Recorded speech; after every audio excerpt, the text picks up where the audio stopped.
Today, I'm going to talk to you about immersing your readers in your story and things that will break that immersion, pull people out of the story, and cause the worst thing that a genre fiction writer can imagine: them not to buy your next book.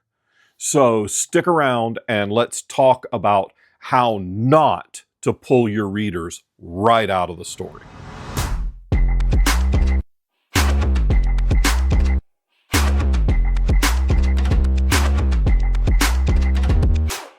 Hey there, welcome back to the channel, or welcome to the channel if it's your first time here. I'm John Hartness. I'm the founder and publisher of Falstaff Books, a professional editor, creator of the Saga Genre Fiction Writing Conference, and the author of over 40 novels of my own, including The Black Knight Chronicles, Quincy Harker Demon Hunter, and Bubba the Monster Hunter. I'm also a cat dad and disapproving uncle that will look over his reading glasses at you into the camera. Today, I want to talk about something really important for genre fiction writers especially, and that is immersion. When I talk about immersion, I'm talking about having your readers enveloped in the story. The one more chapter thing where, oh, it's late, it's bedtime, but I got to read one more chapter. Oh, it's even later. It's way past I'm going to read one more chapter. That kind of immersion is something that you as a writer long for. I'm currently rereading Feed by Mira Grant, aka Seanan McGuire. And it's one of my favorite zombie series ever. That and Rotten Ruin by Jonathan Mayberry are my top two zombie series. And I find myself, even in this second go-round through the book, staying with it just one more chapter. Just one more chapter. I mean, look, y'all, I got stuck on the toilet because my feet were numb because I was reading one more chapter. That's immersion. Also really uncomfortable. So that's what we want.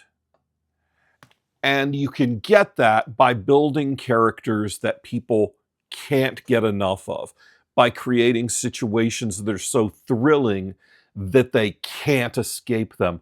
But what happens too often is even the best writers, and I will call out some of my friends here, even the best writers will screw this up, and all of a sudden, yoink, I'm out of the story and I may never get back in. As writers today, we are competing with so much entertainment. There's new TV shows streaming all the time. There are new movies streaming all the time. There are new games coming out all the time. No, we're not going to discuss the number of hours I have on Baldur's Gate 3 or the Borderlands franchise. Thank you very much. And yes, I am just now replaying Fallout New Vegas because the TV show's awesome and it made me want to play Fallout again, which they knew would happen. But with all that competition, we as writers have to be all the more vigilant against things that break the immersion. And I've talked about some sentence level things in the past that will create too much distance from the reader. And I'm not going to get too deep into those, but I am going to lead off with one grammar thing. Copulas. And you're looking at the screen saying, what the is a copula? That little thing out in the backyard that we do weddings? No, that's a pergola or a pagoda. Those are different. A copula is essentially iterations of the verb to be. Is, am, are, were, was, all of those things create a separation from your reader and the action of the story. He was walking down the street is less immediate than he walked down the street. It may be grammatically correct to use was, were, had, did, all of those things. But you have to measure grammatical correctness against voice and pacing. And let me be the one to break this to you, dear grammar psychos of the world. Voice trumps grammar every time. Every time. If the narrative voice is incredible, I do not care whether it is exactly accurate grammatically, because I am so enthralled by the voice that I let it all slide. And that's the goal. When we're talking about immediacy and immersion, that's so important. So as you are going through your manuscript, and yes, if you're writing literary fiction or memoir or poetry, all the advice on this channel is largely useless for you, except the things where I go over contracts and tell you, please God, don't sign this. It's terrible.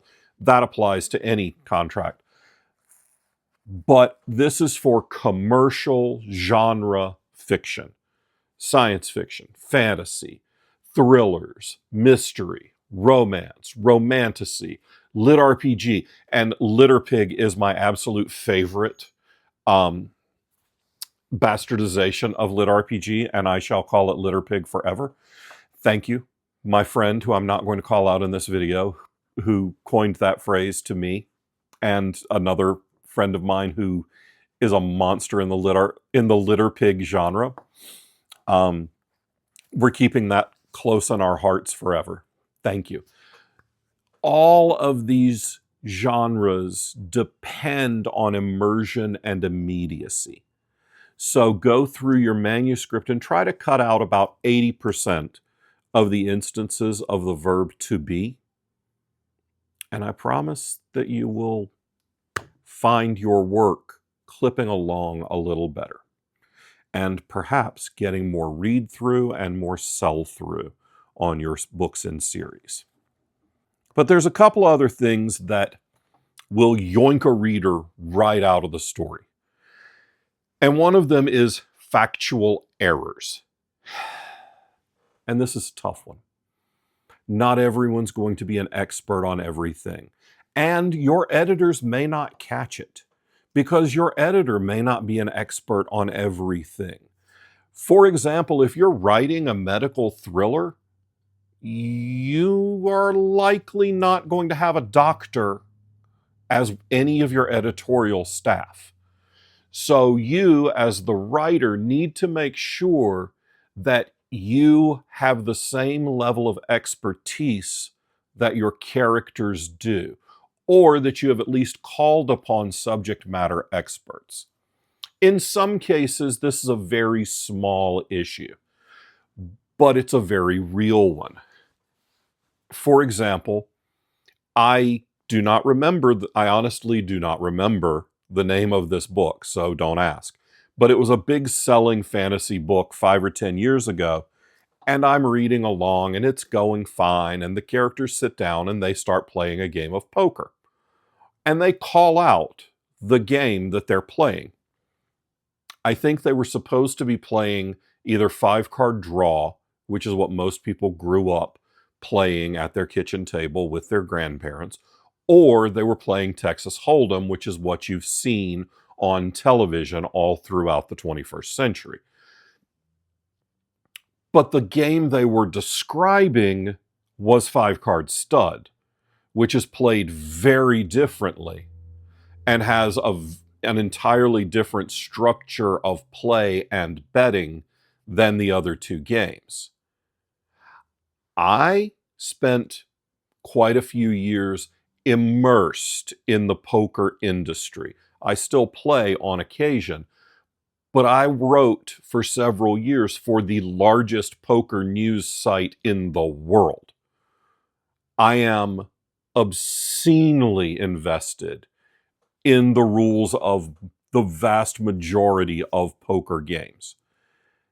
And it completely pulled me out of the story when they described 5-card stud after calling it Texas Hold'em. I don't remember if that's actually correct, but that's basically what went on. I'm a teeny tiny subset of the population. Most people are going to know if you get the games very wrong. Most people aren't going to know if you call something 5-card draw and you start describing 5-card stud. And it's not going to bother most people the way it bothered me. Poorly written pro wrestling scenes drive me up a tree. I'm a big wrestling fan. That's also not a huge subset of fantasy readers. So some things you gotta get right. You cannot screw up the gun stuff. I know I have screwed up the gun stuff and gotten the emails to prove it. Gun people are crazy. And I'm not saying this like everybody who owns a gun is nuts. I own a gun. Oh wait, I'm also nuts. So yeah, maybe that doesn't disprove. But anyway, gun people that really care about their guns, know everything about them. And they are rabid to call you out. Horse people, equally as nuts. Don't screw up the horse stuff either. And boat people are also pretty rabid about their things. And these are large segments of the population. In the United States, there are more firearms than there are people, and there's over 300 million people in this country. So, gun people, get your gun stuff right. You'll notice if you read my books, and if you don't, you can start by clicking on the links in the description and buying a couple of them, or all of them. You'll notice that my characters tend to use one of about 6 or 7 different firearms, because I've learned enough about those guns to successfully write about them. I can recognize, looking at them, the difference between a Taurus Judge revolver and a Desert Eagle and a Glock 19. I can tell those by sight. I can tell the difference between a Remington 700 and a Mossberg 500. Also, any of you could too, because one of those is a shotgun and one's a rifle. But I don't know the difference between a Beretta and a SIG on sight. I don't know the difference between tons and tons of AR and AK variants on sight. So I don't write those things into my books. And if I absolutely have to, I call friends of mine who know way more about guns than I do. I have friends who are former police snipers. I have friends who own piles of guns.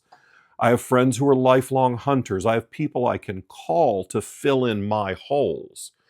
Because if you screw up the gun stuff, the horse stuff, the boat stuff, you're going to get tons of emails, and those people are going to pull out of your story, and they're probably not coming back for the next one. So find yourself a subject matter expert. I promise they're out there. Sometime if you're at a convention with him, ask Darren Kennedy how many other writers have called him asking either how long it takes someone to bleed out from insert injury here, or how long it takes you to choke someone out. The answer is significantly more than one.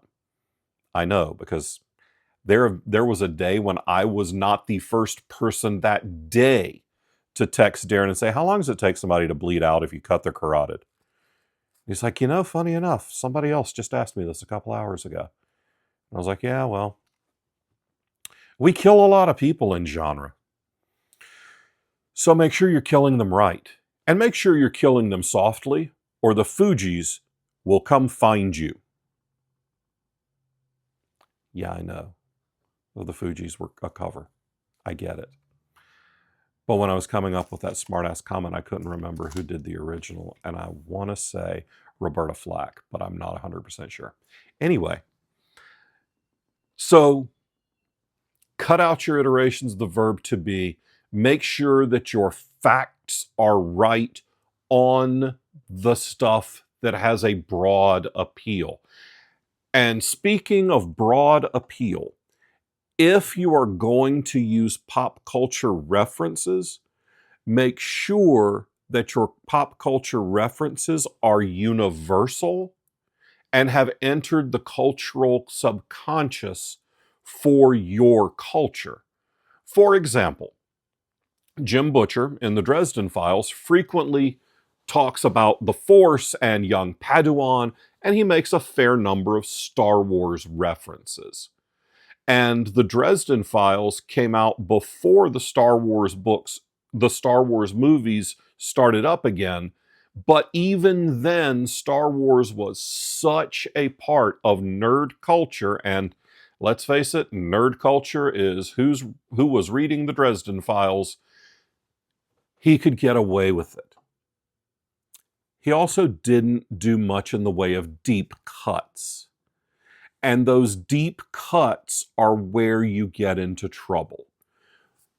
See, you can't really drop in a whole lot of Womp Rat references and Tauntaun references and expect everybody to get that. You can call somebody Padawan, and one, they'll pick it up out of context, and two, most of your audience who are nerds will know what you're talking about. But your references have to be part of that collective consciousness. If you're referencing one of my books in one of your books, then I will be flattered and that will be a nice Easter egg, but it will not be a reference that the majority of your readers will catch. If you are referencing Starfleet Academy, which I'm watching right now and loving every minute of it, Barefoot Holly Hunter is my soul. I love those characters, and I love everything about her performance and her portrayal. But if you're using Starfleet Academy, yeah, maybe you should go back to the original series or at least Next Gen. You can talk about Picard, and you can use Make It So #1, and everyone will get where that is coming from. But if you're dropping Deep Space Nine references or Stargate SGU references, there's a lot of people that aren't going to catch on because those aren't a part of our overall psyche. You know, you can use Johnny Cash as a touchstone. You can use Dolly Parton as a touchstone, but if you insult Dolly, understand that the rest of the world is coming for you and we ride at dawn. Don't mess with Dolly. But that's what I'm saying. You can't use Maren Morris. Maren Morris, fantastic singer, great, good songwriter, sold a buttload of albums. Who knows if she's going to be a big deal 20 years from now.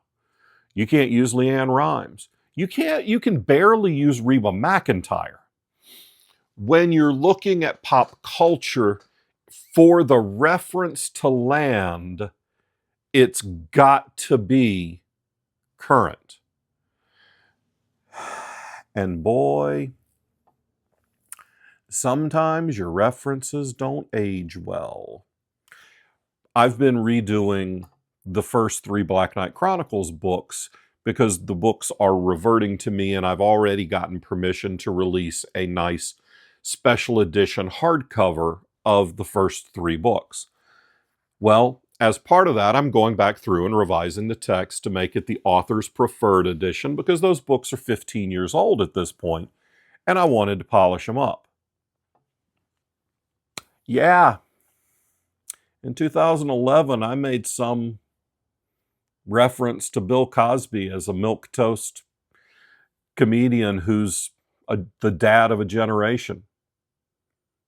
That one aged like, it aged like that Easter egg that nobody found and you uncovered it the hard way 6 weeks later. So I changed that reference. Sometimes references just aren't going to age well, and you can't do anything about that. But you can make sure that your pop culture references are going to land, or you can cut them. You don't have to use them. I tend to use a lot of musical references in a lot of my books. I have a lot of characters wear band t-shirts. Says the guy in the Allman Brothers t-shirt. A lot of my characters wear t-shirts of bands I like. Avett Brothers make a lot of appearances in my books. I'm a fan of the Avett Brothers and have done work for them and really like the guys. David Childers' music makes a lot of appearances in my work because David's a friend of mine and I think he's one of the best songwriters working today. I don't expect the world to get that, but for a few readers who do, it's a nice little Easter egg. So if your reference is obscure, you treat it like an Easter egg. If your reference is universal, then it's awesome and your fans are going to love it. But if it's in that gray area of, well, 20% of my readers will get this, maybe cut it. Or change it so that either 80% of your readers get it or 5% of your readers get it. And similar to that, especially similar to the references that don't age well, anachronistic language. If that's your vibe, if you're Nicholas Eames with Kings of the Wild, or, and I just blanked on his name, The Black Tongue Thief, or me with Unforgiven, that's the vibe, that's what you're going for, knock yourself out. But here's what I mean with anachronistic language. Language is dynamic. Our language changes. Every year there are new words created. And every year words fall out of usage. I was just listening today on my way back from going to the post office. I was listening to King Sorrow by Joe Hill. I'm only a few chapters in.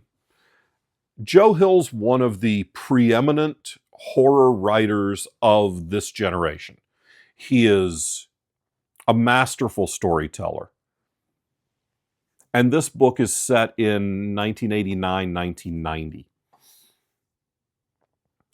Here's the problem I ran into. As this character is reading a newspaper article, he said something N-word. I'm like, wait a minute. That doesn't feel right for 1989, 1990, depending on geography. But a lot of people were still using the N-word profligately in that time period. Now, here's the trouble. I would be just as pulled out of the story if he had used the word as if he wrote N-word. I think you're better off just using a different word. Because I don't like the word. I don't use it in my work. But I can find other things that are less offensive and still portray the character using the epithet as a piece of crap without my work having that immediate response. Some words have a visceral response, and if you are trying to elicit that response, go for it. If you are not, then you should take a step back and look at it. Tale of two books that I have published. In The Storm by Dan Jolly, the protagonist is a black female sheriff in rural Georgia. And there's a scene in the book where someone pulls into a gas station, steps out, makes some comment where they use the N-word, and the black cop in the scene has to figure out how they're addressing this. And I messaged the author and I said, hey, I don't know that I'm comfortable with this usage. And he replied with, that scene happened 5 miles from my house. I watched it. So I really want the town to be a character, and the use of this word is important to describing the racist nature of this town. I said, okay, you as the writer have thought about it, and you're doing it for a purpose. And it stayed in. With The Devil Makes Three by Lucy Blue, she had a character who was a racist piece of crap, and he used the N-word in reference to his nurse. And I emailed Lucy and I said, you sure you want to use this word? I think that it is clear from the other scenes with this character and the rest of this scene that he's a racist piece of crap. We don't need this word. There are other things that you can use. So she changed it. But I find in fiction the use of N-word at least as jarring as the use of the actual epithet. So when you are choosing your words, choose wisely. Now, when you're choosing your words for your text and you're using weighted, heavy words, make sure you know what response you want to elicit and what response you're actually going to elicit. And that's where sensitivity readers can be very useful. With King Sorrow, I think that Hill would have been better served by using a different epithet that is less vile than by replacing it with N-word, because that was jarring, and because I never heard that used in 1989 or 90 unless we were talking to children. It wasn't really part of my cultural consciousness. Now, Joe's cultural consciousness grew up in Maine. Mine grew up in South Carolina. Our racists in South Carolina were very open with their language. His may have been more subtle. But that's an example of how putting modern sensibilities into your fiction can be jarring, and how to avoid it. Don't use the N-word or the phrase N-word. Use something else. You can be just as offensive and not completely turn off your readers or your audience. So that's one. It's a fine line, and it takes a lot of dancing along that line. So consult with your sensitivity readers or your beta readers or your friends. But if you're using language that wasn't in common usage, be careful. It can frequently pull people out, unless that's the picture you're painting. Kings of the Wild feels like everything is taking place today, just in a Eurocentric epic fantasy world, because that's the picture that Eames painted of the world. But if you're writing something in our normal world, not everyone can talk like they're on an episode of Buffy the Vampire Slayer if your book's set in the 70s. You can't go verbing everything. Nobody's feeling stabby in the 70s. That wasn't part of the vernacular. So make sure that when you are choosing your vocabulary, you're choosing it with care, and you're trying to think about, will this pull people out of the story? Because your goal is to have them so buried in your book that they can't stand to step away. Then, if you have pulled them out, well, then they're not sitting in the driveway listening to another chapter. Their legs aren't going to sleep on the toilet because they're reading another page.